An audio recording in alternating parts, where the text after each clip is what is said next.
All right, so I'm gonna do this video a little while back. Um, I'm not even gonna talk. We're just gonna jump right to it.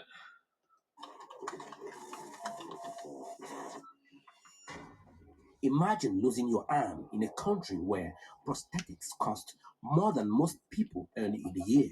Now, imagine two local inventors looking at that problem and saying, we don't need millions of dollars, we need creativity.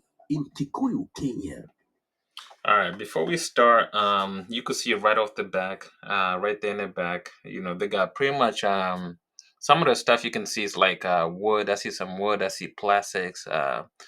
Very regular stuff, and some of it's actually like trash because I've been to one of these places in Kenya, and I've seen how those getting all this stuff together, and this pretty much the brilliance is just in the mind.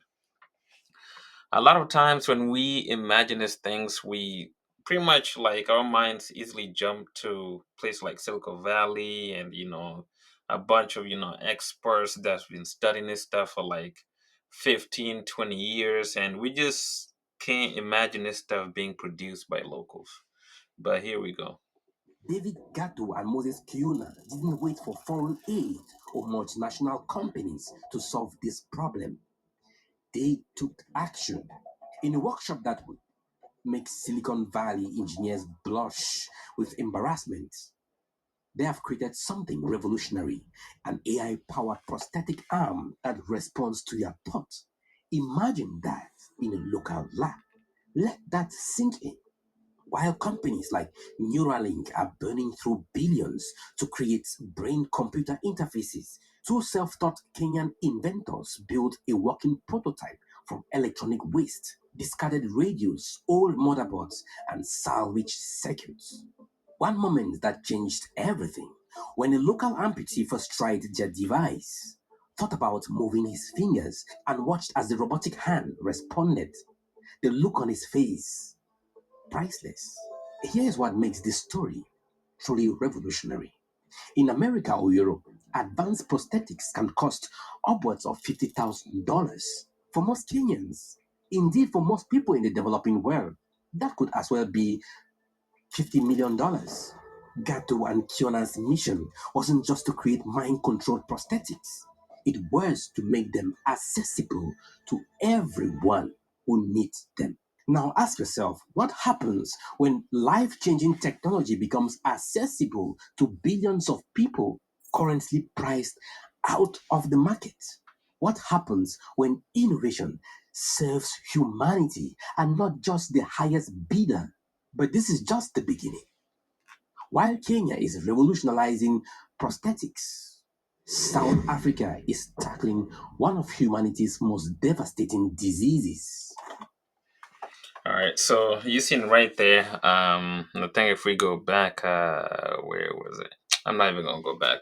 But you see how they're standing there, and this pretty much just trash that they put together, and the brilliance is just crazy. And a lot of this stuff, it's like it's in us, because if you think about stuff like you hear today, like white people build their pyramids in Egypt and stuff like that, it's just crazy.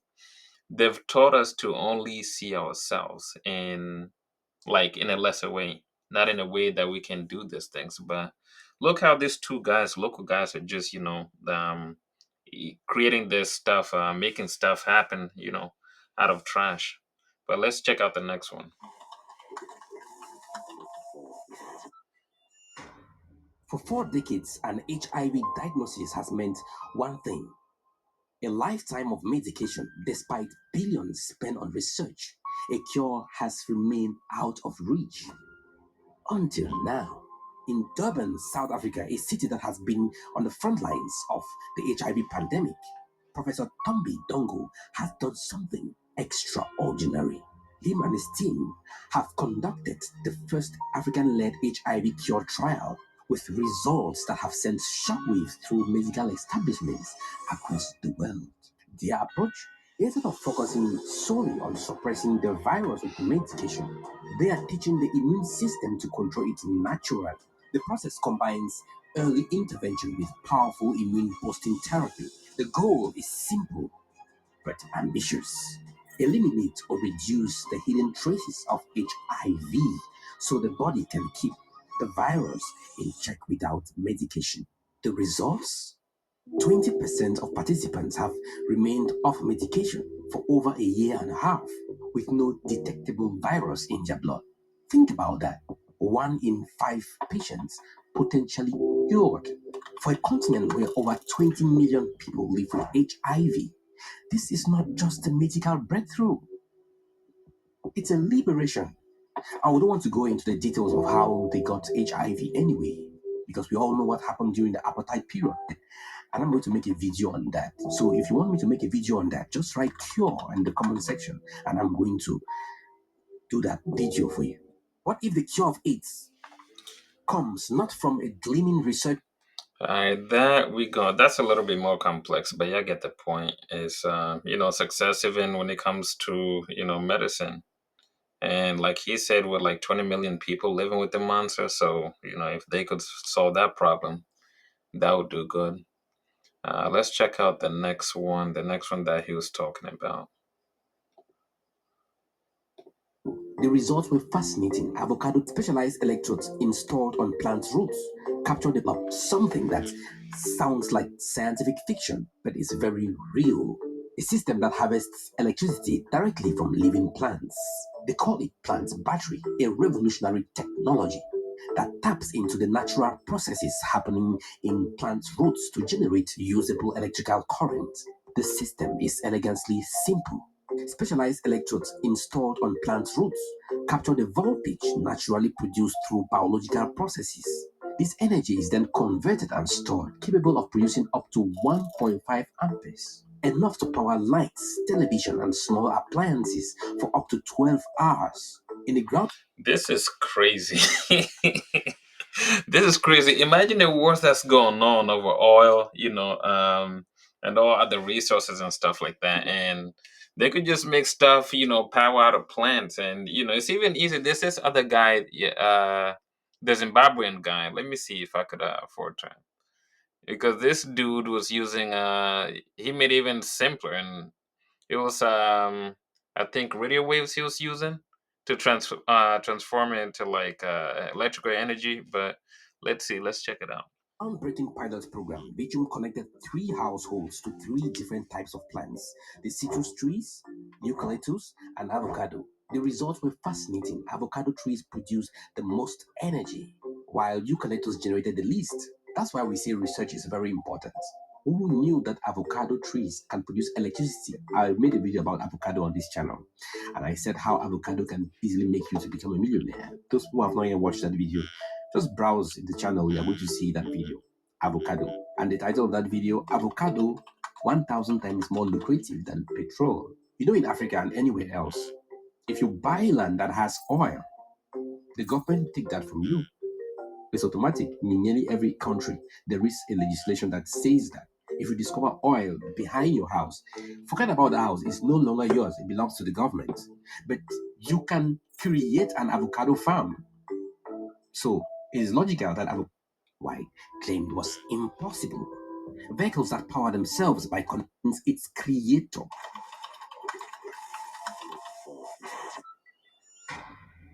Imagine never stopping for gas again, never searching for a charging station, never worrying about fuel prices or car range or battery range. It sounds impossible, right? But not in Zimbabwe.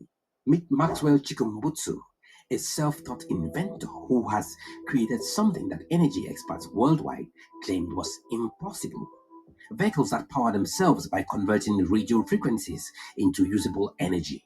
These aren't concept cars or limited prototypes.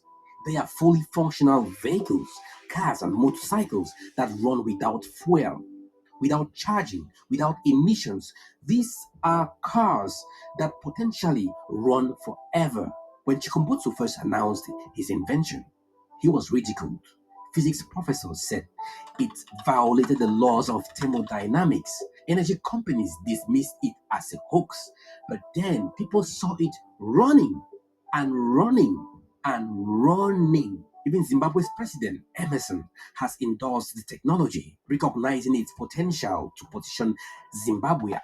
I first saw this guy a couple years back, and I think that was with the TV. Initially, he came out and he was, going viral with the TV that was using the radio frequency, and then he kind of disappeared. And I try to over time, I try to look him up and stuff like that. Then I saw that he was over here in Cali, and I said, "Oh no, they grabbed him too," because the West are always quick to grab anybody that they see, making a difference like this.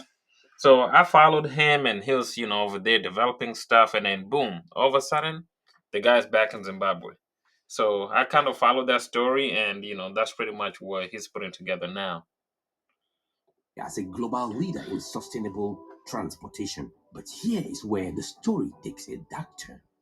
According to reports, when Chikubutu traveled to the USA to present his technology, he allegedly faced a poisoning attempt. While we can't verify these claims independently, this raises very disturbing questions. What makes this technology particularly threatening to the status quo isn't just that it could revolutionize transportation, it's that the same system can generate up to 15 kilowatts of energy for homes and businesses. Think about what that means. Energy independence. That means a lot of people losing a lot of money. That they're not gonna be just, they're not gonna be just taking losses like that. They're not gonna say, okay, this guy that came out of nowhere, he about to just put us out of business and all this stuff. That's what I imagine. I imagine a war, war coming out of this. Not just for homes, not just for cars, but for everything. Now ask yourself, what happens to trillion-dollar companies when cars no longer need fuel? What happens to utility giants when every home can generate its own power? What happens to the global power? Exactly. And now I know you thinking that if this guy's doing this, then what do they normally do in situations like this to this kind of people? Balance when energy ceases to be the lever of control? And most importantly, why are these the questions no one in mainstream media is asking?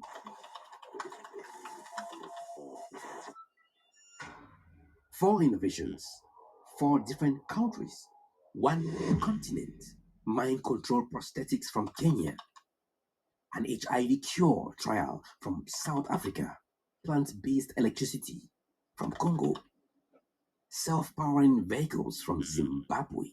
Each one will be remarkable on its own. Together, they tell a powerful story about Africa's emerging role in global innovation. But Yep, and it's funny that the last guy, with the plant guy, with the avocado plant making power out of it. It's funny that the guy's out of Congo because what are you gonna do? You can fight and steal over, steal all the resources, but avocado you could grow anywhere, and so that's one thing that you can't control that. You can control other resources by fighting wars and creating instabilities and stuff like that, but not with this one. But anyhow, guys, to the next one.